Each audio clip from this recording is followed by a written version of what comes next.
എങ്ങനെയാണ് തൗബ ചെയ്യേണ്ടത്? മഹാന്മാര് പഠിപ്പിക്കുന്നു 4 നിബന്ധനകൾ വരണം തൗബയ്ക്ക്. അതിൽ ഒന്നാമതായി ആദ്യമായി വേണ്ടത് അന്നദം, ഖേദമാണ്. ചെയ്ത തെറ്റിനെ ഓർത്തുള്ള ഖേദം, നല്ല ഖേദം വരണം, ദുഃഖമുണ്ടായിരിക്കണം. തീർന്നില്ല, മുഖ്ലിഅൻ, ആ ചെയ്തതാകുന്ന തെറ്റിൽ നിന്ന് പരിപൂർണമായി ഒഴിഞ്ഞു നിൽക്കണം.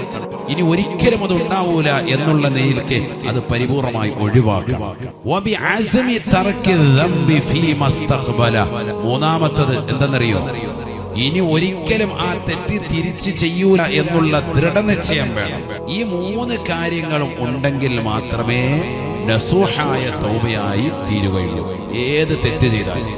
എന്നാൽ 4-ാമത്തെ ഒരെണ്ണുണ്ട്, അതാണ് ഇന്നത്തെ ഉമ്മത്ത് ഏറ്റവും കൂടുതൽ ശ്രദ്ധിക്കാത്തത്. ഏത്? മനുഷ്യരുമായിട്ടുള്ള ഇടപാടുകളാണെങ്കിൽ അത് പരിപൂർണമായി പൂർത്തീകരിച്ചിരിക്കണം. ആരെങ്കിലും 10 പേരുടെ മുന്നിൽ വെച്ചുകൊണ്ട് അനാവശ്യം പറഞ്ഞു, എന്നിട്ട് പടച്ചവനോട് പറയാ, പടച്ചവനെ ഞാൻ അവനെ പള്ളിയുടെ മുന്നിൽ വെച്ച് ചീത്ത വിളിച്ചായിരുന്നു, നീ പുറത്തു തരണേന്ന്. അല്ല പുറത്തു തരിക. അത് അയാളെ കണ്ട് മാപ്പി ചോദിക്കും. 10 ആളുടെ മുന്നിൽ വെച്ചുകൊണ്ട് നീ അഭിമാനത്തിന് ക്ഷതം വരുത്തിയിട്ടുണ്ട്, അദ്ദേഹത്തെ കണ്ട് മാപ്പി ചോദിക്കണം. ജനങ്ങളുമായിട്ടുള്ള ഇടപാട് സാമ്പത്തികമാണോ, അവരെ കണ്ട് പൊരുത്തപ്പെടിക്കണം.